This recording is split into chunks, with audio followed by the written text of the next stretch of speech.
السلام عليكم ورحمة الله وبركاته. بسم الله الرحمن الرحيم. الحمد لله والصلاة والسلام على رسول الله وعلى آله وصحبه ومن والاه. So now the black people in the audience, now you know your origin?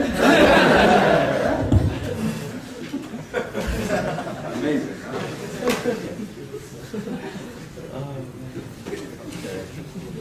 This is on? But, so 7 minutes, and with that 7 minutes, the next, and that's why the Mormons, when they come to you, it's so easy to start with that. They come to you, have you heard of the Church of Christ of Latter-day Saints? Yeah, absolutely. Aren't you the one that believe that, that God used to be a human and lived on earth and will become gods, and immediately look down. And then, the high point, low point. You come with the low point, you come with the high point. So the minute someone, that tells they're ashamed of it, you start to invite them to Islam. So instead of them giving you that, well, you use that, so when they're in that state of shame, you're the one now giving the talk, you're the one giving the da'wah. Don't be the one who is the mad'u. Someone with this belief system is giving you that. But, let's see here.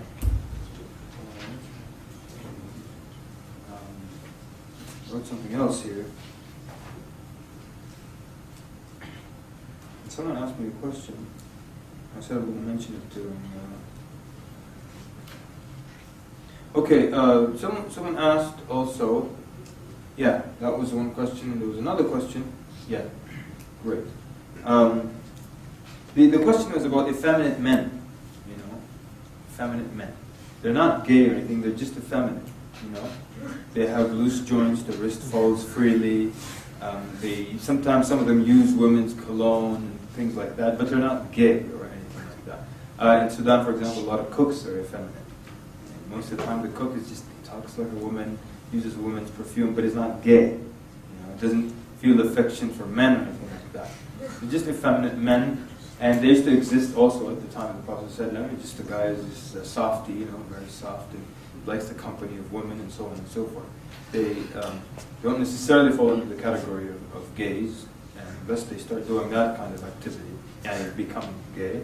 But also there's also like, and it's not gay. That's why when they try to argue, there's something called Klinefelter syndrome, which is basically, as you know, the male has 2 X chromosomes. The female has 2 X chromosomes, and the male has an X and a Y.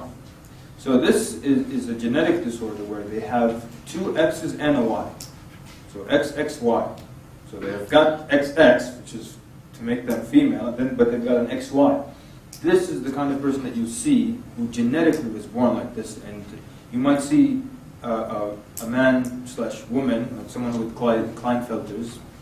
They will have, let's say, male hands, like hairy hands, big fingers, and then they'll have like mammary glands, let's say, and then they'll have something male and something female, and you might be confused.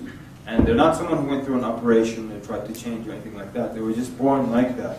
So if you ever find someone trying to use that as an argument to say, look, it's genetic, they're not gay, these people.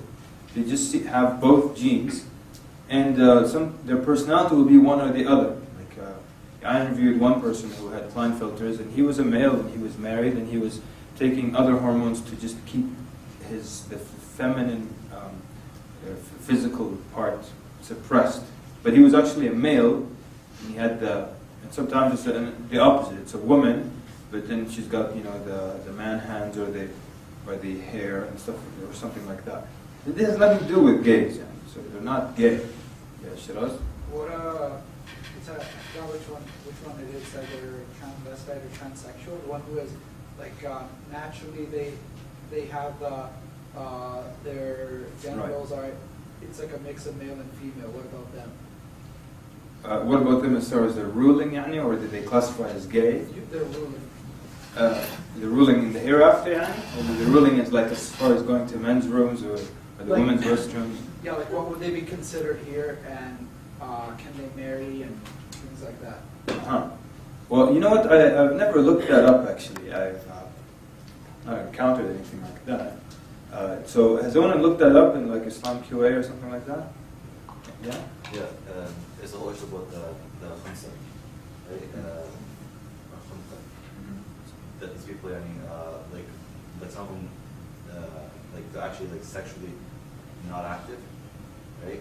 So it was like halal for them to like walk onto women, who don't wear hijab, and the ruling is that The effeminate men. The effeminate men. Yeah. yeah, and okay. and it's actually I was halal. talking about trans. Yeah, the transvestite, and like they have the option to choose like which sex they actually want to be, and they can take like which hormones they want. They can have surgery if they want. That's all like halal. Okay, I'm still confused. Not that you didn't explain one, but look, let's just do this. Let's move on. And the people, because I'm not sure where we're talking. Like there might be an effeminate man, and he's just a male who's effeminate. He doesn't have the right to change, and to go through operation to try to become a woman. And if that does happen, is he allowed to enter the women's restroom? He would be probably allowed, because he's an effeminate man, to enter upon women more so in a way than the male would be allowed. Because at the time of the Prophet ﷺ, there was a man who was effeminate, and he used to sit and talk with the women. The Prophet ﷺ allowed him because he was effeminate. But then, when the Prophet ﷺ realized that the man pays attention to female physique, the Prophet ﷺ said he would not enter upon women again. So he made a description, so he's actually one of those who looks at the woman physique, even though he was effeminate. So the Prophet ﷺ forbade him to sit with the woman after that. Because now, the world is so mixed up. We've got some really, really extreme cases. A friend of mine was telling me about his boss, who used to be a male. It doesn't get worse than this. He was a male, went through operations and hormones and surgery and became a female, and then became a lesbian.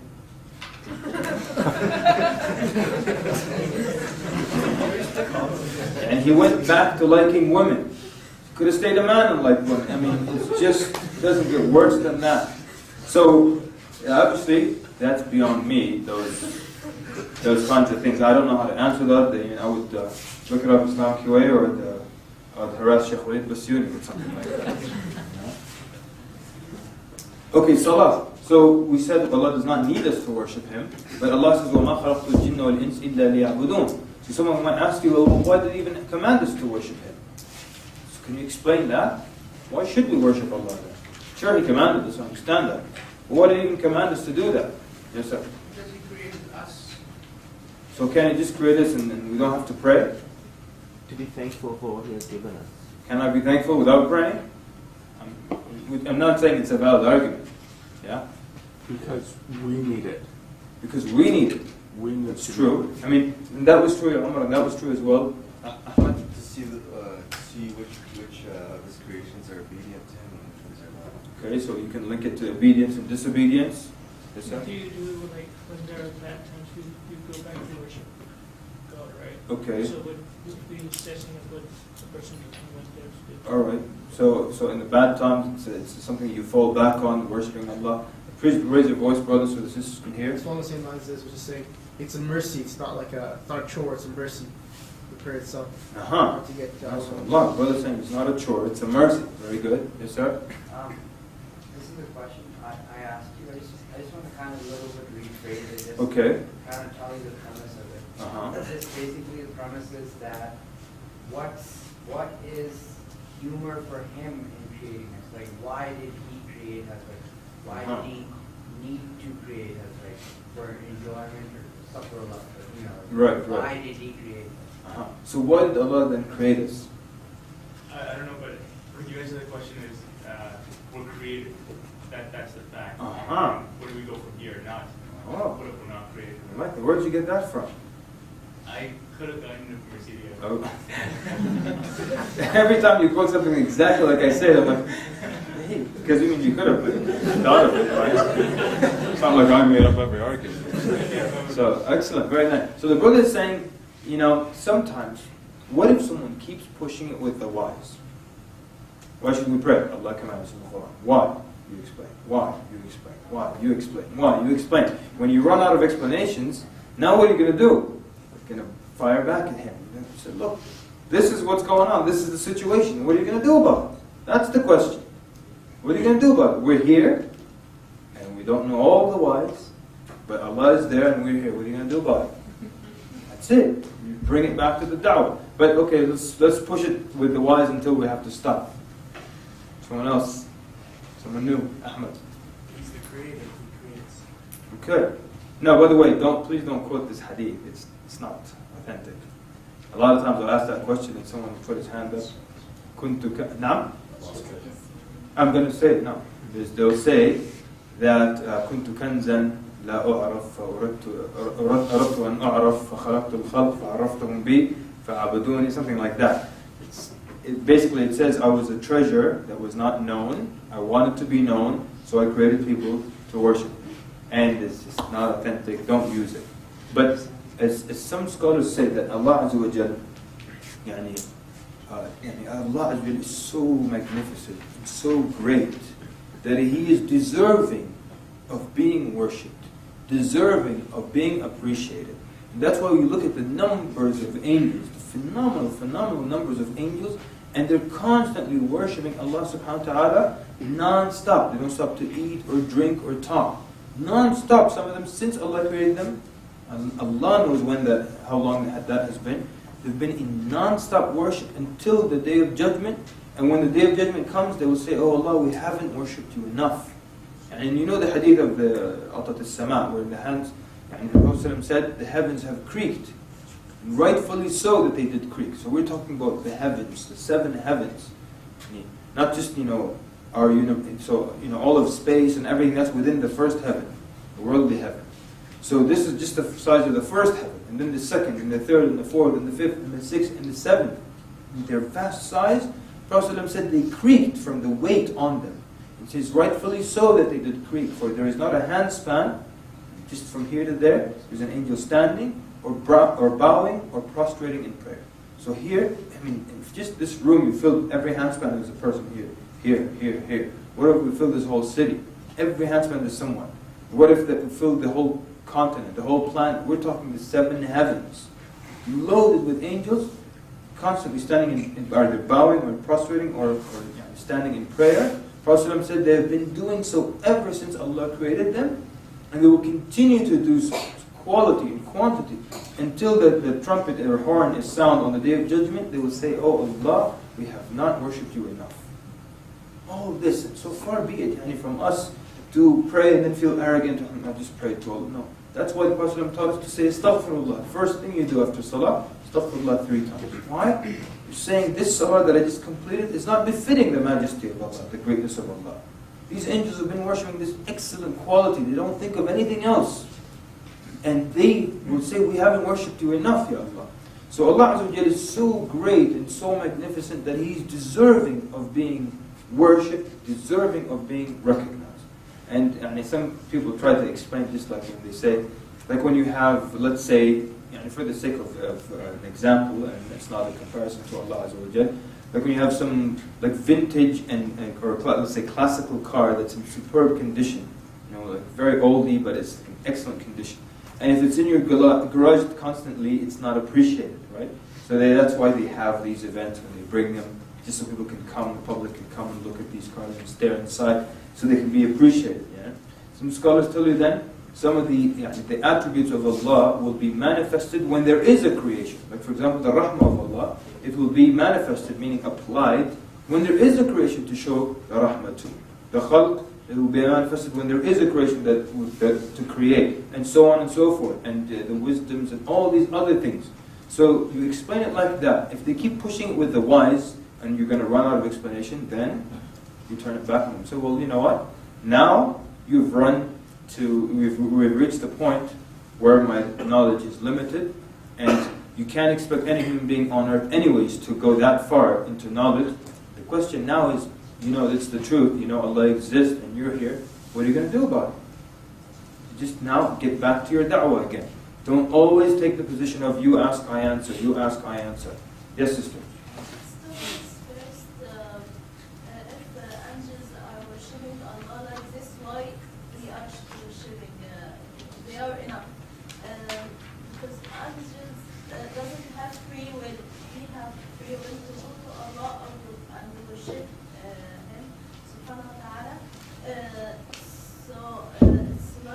We are a different kind. We are angels. We have the pure, and this is why Allah is pleasing when we make tawbah to Him.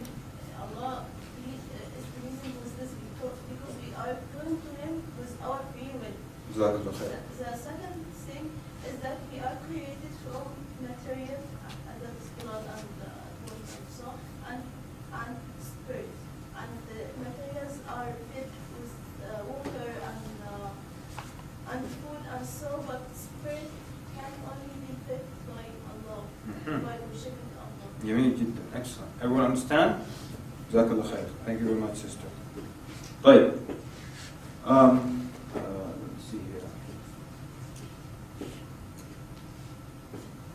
I want to talk about the flip side of the argument one more time, or to explain it a little bit further, right? So I said we can always use the flip side of the argument to explain something. We used it with the intervention and how much or what the bad things happen to good people, what the good things happen to bad people.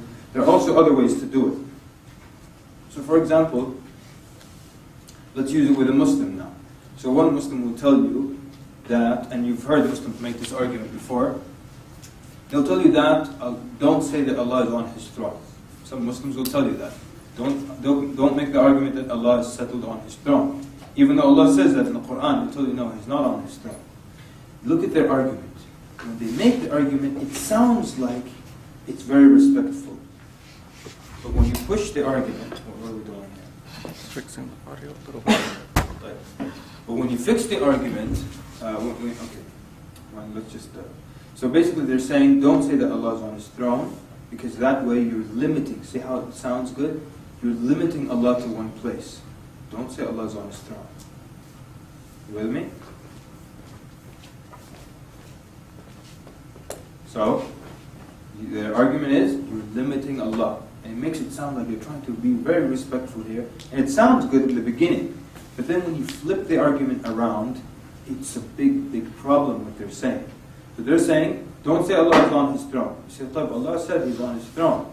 Ar-Rahman al-Arsh istawa. Allah is settled on His throne. So now in order to stay with their argument, they have to now twist and change the meanings of the Quran, which is the first problem they get into. So when you say Ar-Rahman al-Arsh istawa, Allah has settled on His throne, they say no, istawa here means istawla, which means like He conquered His throne. Which now brings us into a big problem. You're saying Allah conquered the throne, that means there was someone there on the throne. So He had to conquer something. See how they fall into problems because of their argument. So they're saying, don't say Allah is on His throne, you're limiting Allah to one place. Like, let me flip this around. You're saying, if He's on His throne, He's physically limited to one place. If I flip it around, it means He's physically everywhere. That's the opposite. And that is a bigger problem. You're trying to you're trying to avoid being disrespectful, you actually fell into it, even more so. When you flip it around, it means He's physically everywhere. And then you ask Him. So here you can use analogy, but we're flipping the argument still. So they're saying that physically everywhere means He's everywhere. In the church, in the restrooms, bars, all these places that you wouldn't be caught dead in. And you're saying He's physically in there. And historically, Muslims have gone astray with this because some of them even wrote poetry saying, وَمَا الْكَلْبُ وَالْخِنْزِيرُ إِلَّا إِلَهٌ. The dog and the pig is nothing but our ilah.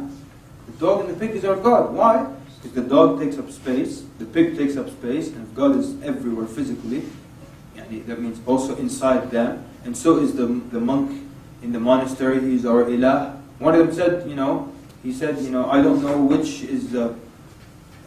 which one of us is the ilah and which one of us is the mukallaf, the one who is supposed to worship the other. Another one says, Subhani, Subhani. Doesn't say Subhanallah, Subhani, because Allah is in him, that what he believes, So when you look at the flip side of the argument, it's a bigger problem. They were trying to respect Allah and say He's not on His throne because that limits Him to one place. When you flip it around, you're saying He's everywhere, in places that you wouldn't want to be caught dead in, and then you're saying He's inside all these things, so you get into a bigger problem. So you flip the argument around. This is the same thing that happened at the time of Imam Ahmad ibn Hanbal rahimahullah, when they said the Quran was created. So they again tried initially to be respectful to Allah Azza wa Jalla. They said the Quran is not the speech of Allah. Why? Because speech is renewable. And Allah Azza wa Jalla is qadim, meaning like ancient. He's been there for ever. So if you say Allah speaks, that's a renewable quality. And Allah is ancient. Or qadim. I don't know how to translate qadim beyond the ancient. So they're trying to respect Allah, but the problem is when you flip their argument around, that's what Ahmad ibn Hanbal rahimahullah did. When you flip the argument around, we have a big problem now. Because you're saying the Quran is not the speech of Allah, it's something created by Allah. And all the creation of Allah and everything besides Allah is imperfect. So now you're saying the Quran is imperfect and it has flaws in it. And everything has an end. You're saying now the Quran has some kind of end. And that's one of the arguments that Ahmad ibn Hanbal rahimahullah used when he tells him that, I came to make wudu and I came to pray and I couldn't recite any surah. And then I looked in the room and I found the Quran dead on the floor. So the Khalifa got upset and said, does the Quran die? He said, well, you said it's created and everything that's created has an end. So they were So he used analogy and everything, but when you flip the argument around, you see that it's a big problem. So that's the benefit of using the flip side of the argument. That's why someone, when they say I don't believe in organized religion. For what it's worth, I love throwing in the word disorganized, just so they can think about the flip side. I don't believe in organized religion, so would you prefer a disorganized one? And I know that's not what they mean, but they say no. But then you get them to think of the flip side. What do you mean organized? What do you want? You want something that's not organized? You want it to be your way, whatever way you feel like? Yes, sir? Sorry, can you please reiterate that point? I didn't hear the story of Imam and the Quran is created. I didn't. They're saying that the Quran is not the speech of Allah, it's something created by Allah. And he's arguing with them that everything created by Allah is imperfect. Only Allah is perfect. All His creation is imperfect. So that means the Quran would be imperfect. 2, everything that's created by Allah has an end. That means you're claiming the Quran will have an end. And he gave them the analogy, the Quran died last night. And they got upset, how could you say it died? So, well, it's created and it has an end.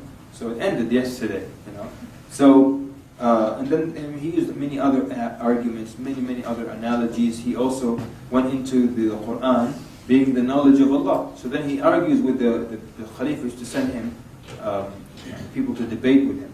So he would argue with them, he would tell them, is the knowledge of Allah created? So one of them says yes. Because if he says no, he has to extend that argument to the Quran. So he had to say yes. So Imam Ahmad tells him, kafar, you're a kafir. How could you say the knowledge of Allah is created? So the guard, when he is just a simple guard standing there, he doesn't know, these scholars are debating, he doesn't know really, he can't follow, he doesn't have enough knowledge. When Imam Ahmad tells the man you become a kafir, so the guard gets upset. He tells him, this is the messenger of the Khalifa, how can you call him a kafir? So Imam Ahmad looks at this simple guard, he tells him, he's saying that Allah's knowledge is created. So that means that before Allah created His knowledge, He had no knowledge. And how could He create His knowledge if He didn't have knowledge?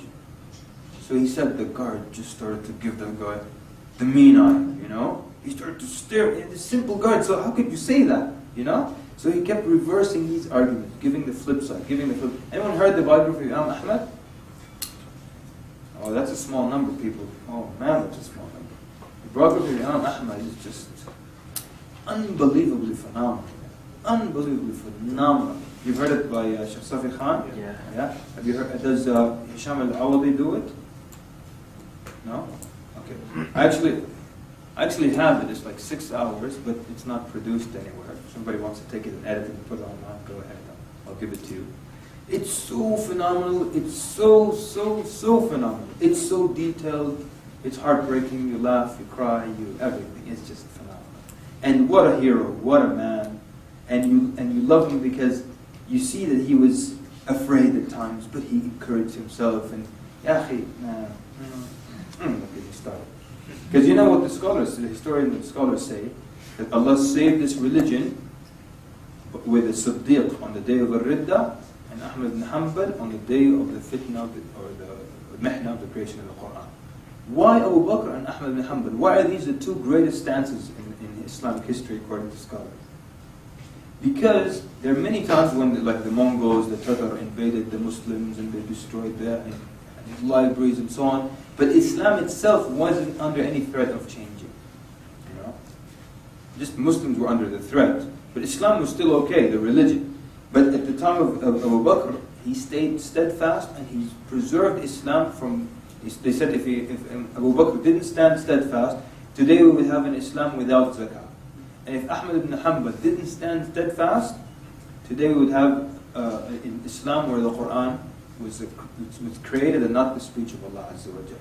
And then the arguments that he used were so phenomenal. And every time he would stump them, they would add more chains and bricks to his chains, and then they would beat him, then they would trample him. They would put something on top and they would all walk over him and they would knock him out.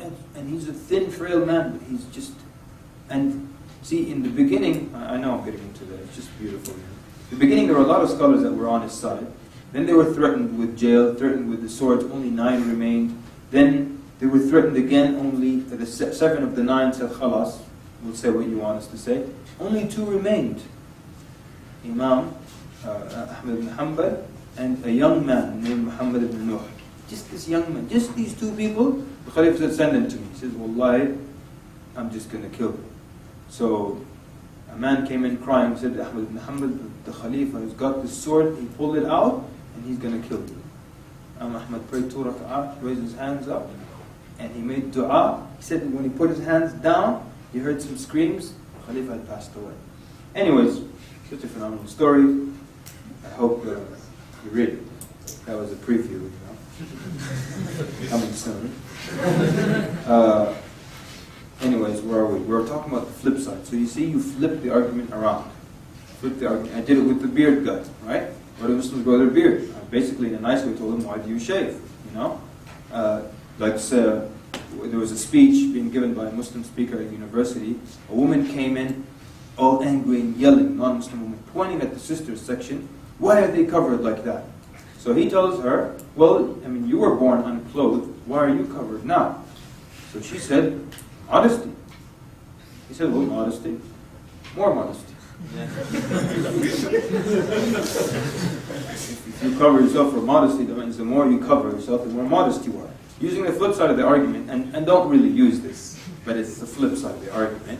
If someone tells you, like a woman argues, these women are covered and so on, and they're not liberated. The argument is that the more uncovered you are, the more liberated you are. And you could argue, but don't do it. You could argue, well, I see that you're still not fully liberated at the moment. Why don't you liberate yourself some more? So, but it's using the flip side of the argument. If covered is oppressed and uncovered is liberated, well, just be 100% liberated then. Of course, don't use the argument. Sometimes people try to use a fact or a statistic the wrong way, just like we saw. They tell you, some zebras are gay. So suppose that was a real fact. Would that mean that we should be like that? No. Sometimes they tell you something is natural. Like there was this atheist guy with me at work, and again, don't do this. I'm just showing you the guy was being very aggressive. So I just came to something of equal measure, where he said, and I'll get to you, sister, inshallah. I see you. So he was arguing aggressively. He just really hates Allah, hates Islam, and he thinks he's so upon the truth.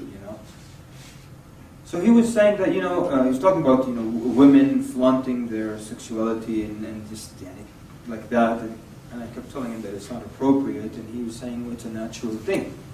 So his argument was that it's natural, and then my counter argument is that not everything that's natural should be done publicly. And people argue a lot of times. They tell you it's natural to be like this, or that's a natural feeling that I have. So yeah, it's natural.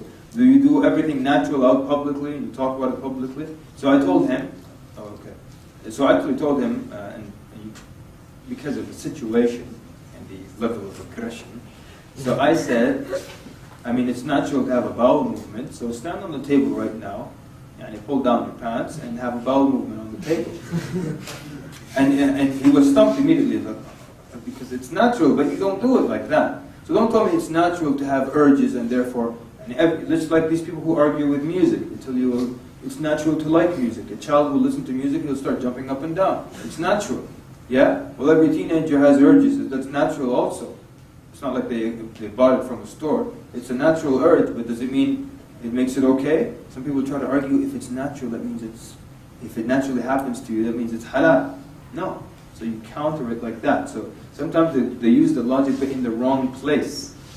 And there are many other things that are natural but you don't do publicly. Or you don't even talk about them publicly. But we've got like 10 minutes left, right? In 10 minutes left, let's talk about quantifying arguments. Okay, that's another technique. You get them to not arguments, but statements. Get them to quantify their statement. So let me... Someone tells you, you ask someone, do you know anything about Islam, would you like to become Muslim? He tells you, no, because I'm actually very happy being Christian. Someone says that to you. Where do you go from there?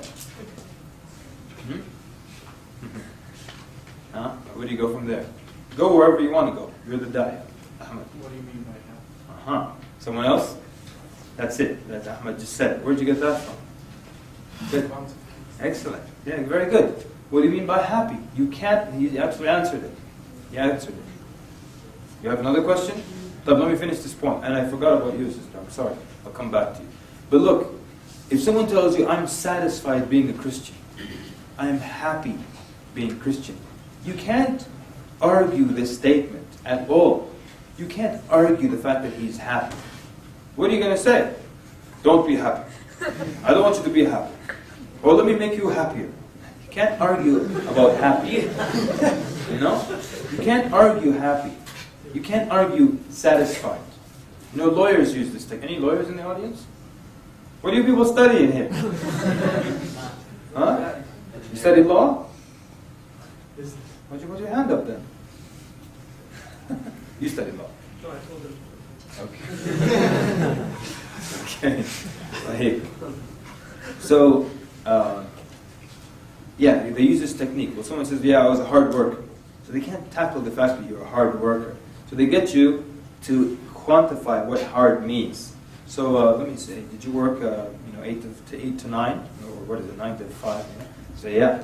And did you work Mondays through Fridays? Yeah. Did you take some Fridays off? Yeah, every other week I took Fridays off. Did you take Saturday and Sunday off? Yes, I took Saturday. So basically, you worked Monday through Thursday, and then the next week, Monday through Friday. Yes? Okay. So they quantified it. So when someone tells you, I'm satisfied being Christian, don't tackle the fact that he's satisfied. Get him to define what makes them satisfied. So look at this scenario here. Someone tells you, I'm satisfied being Christian. Now instead of saying, don't be satisfied, I'll make you more satisfied. No, just say, okay, what makes you satisfied? What gives you this feeling of satisfaction because you're Christian? He'll say, well, the reason is that I'm satisfied because Jesus died for my sins. You have something to work with now? Listen to me. Don't just put your hand up. Listen. Do you have something to work with now? Yes. Now you can work with the fact that Jesus died for your sins. I have something to work at and to tackle and to analyze. But I can't tackle the fact that he's happy. I can tell him, what makes you happy being a Christian? And he can say, well, it's the fact that X, X, X. And now you can tackle that point. You can't tackle the fact that he's happy. Get him to explain what makes him happy. Get him to explain what makes him satisfied. Things of that sort. So that's how you quantify an argument. If something doesn't make sense and you don't know what that means, always ask for an explanation and then get to the root of what makes them feel a certain way. Okay, sister? Just about your earlier point with the question is modesty. And sometimes when talking to non-Muslims, they ask why is it, they feel like why is the onus on women to be modest? And why do men not necessarily cover up as much? I just sometimes have a hard time. Okay, you guys get the question? Yes. Now, how do you answer that? No? Yeah, that's true. Men are supposed to be modest, but there are more regulations on the women. Why so? Why more on the women? Created them differently, and He made, for the most part, sometimes these laws don't apply now because people have become strange, but He made for the most part that the beauty of the woman is in her appearance, and the woman will be a fitna or a temptation for the man when he sees her. Yani, the fitna of the woman is when the man sees her. And that's why Allah made her cover up herself so she does not become like just an object and so on and so forth. But the women are not as effective by as affected by attractive men as men are attracted to. Okay. So the problem with this thing, this was an old argument, but the problem with it now is that, and this was something weird that we discovered, that the scholars of old used to say that one woman can tuftin, be a temptation for 100 men. But 100 men couldn't be a temptation for one woman. That's what they used to say back then. And it was true. But now, you hear this stuff about, it's changed now. Let me just say that. It's changed. I don't know if I want to even get into this stuff. There's a masjid in one area, I won't say where one brother, his wife told him that the sisters in the salah, they're excited about sujood time.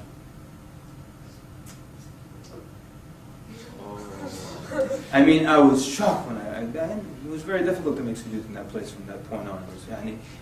You wouldn't expect that, because we used to argue that women are not attracted to them by looking at the man, and that's why the lowering the gaze is harder upon the man, and it's more obligated on the man than the woman. But of course, the rule is that if the woman is excited by looking at the man, then she has to lower her gaze. If a man is excited by looking at the woman, he lowers his gaze. If a man is excited by looking at anything, he lowers his gaze from it. And if you have a vase in your house that's shaped like this, and that vase excites you, don't look at it. That's really the rule. I'm serious. I understand that brother has serious issues, but that's the rule. Wallahi, the scholars even mentioned that if a man if he sees a young boy, and that makes him, don't look at the young boy, the guy sees a zebra and he doesn't want to, don't look at the zebra. Whatever it is, don't look at it. That's the rule, I'm serious. So, anyways, but the point is that the chance of the woman getting a bigger fitna physically is greater. So Allah put her beauty also physically, and that creates a huge fitna. It can, 10 million men now can become maftuneen from looking at one woman. That's why the obligation is stronger on the woman to cover, because as the brother said, her butt different physically, and so on and so forth.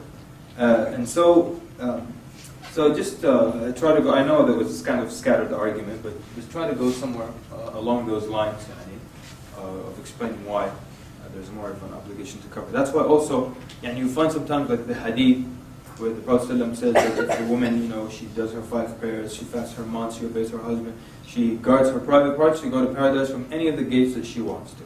Now, you look at, and then sometimes sisters object, why is when you explain that, why did the Prophet mention the woman guarding her privates more so? Because the scholars explained that she is the, what's the word? She's the one that will determine if that happens or not. And if the woman says no, then no sin will happen. And so the sister put her, well, the man is also involved. Yes, I understand that. But the go-ahead, the green light or the red light comes from the woman. And so that's why she was given that honor, that if she protects her private part, she could enter paradise from any of the gates that she wants. So we have to look at it from, in Islam, this is really beautiful, they tell you that, the scholars say, that if you consider two things that are different, if you treat them exactly equally, that's injustice. If you have two things that are different, and you treat them exactly equally in every aspect, that's injustice. True or false? Right? And if men are different from women, there has to be different treatment. If I say, okay, this sister, treat her just like she was a man, then I'm being unfair here. Sure, on a human level, this is one soul, this is one soul. It's not like this is 1/3 and this is a full human being. No. On a human level, they're exactly, yes, equal. But when it comes to other things, they're different. So you have to treat them differently. And that's why the Sharia has made different rulings for women when it comes to this, and different rulings for them in Ramadan, in childbirth, because there's a difference between them. Don't accept this argument that, well, the man can do this, the woman can't do that. And this is part of the problem with the radical feminist movement. Not the feminist movement, the radical feminist movement. They argue what the man did, why can men do this and we don't do that? Their goal in life is to be just like the man. So if the man is a boxer, we have to box. If he drives a 18-wheeler, we have to drive 18-wheelers. If he's a firefighter, we have to be firefighters. If whatever the man does, that's what we aspire to become. And this is not the goal that Allah put for women, that they just want to be exactly like the man. Who said that the end result is to be like a man? The opposite. Prophet cursed the women who resemble men, the men who resemble women, because each one is different. So that's why, because of the difference of women, because of how Allah created them, there will be more of an obligation upon them to cover up than upon the men. Right? Anyway, I don't think there's time. I think it's actually 1 o'clock. We have to stop. We reconvene at 1:30. At 2:30? Oh yeah, 2. That's an hour and a half. جزاكم الله خيرا. صلى الله وبارك على محمد وعلى اله وصحبه اجمعين. السلام عليكم.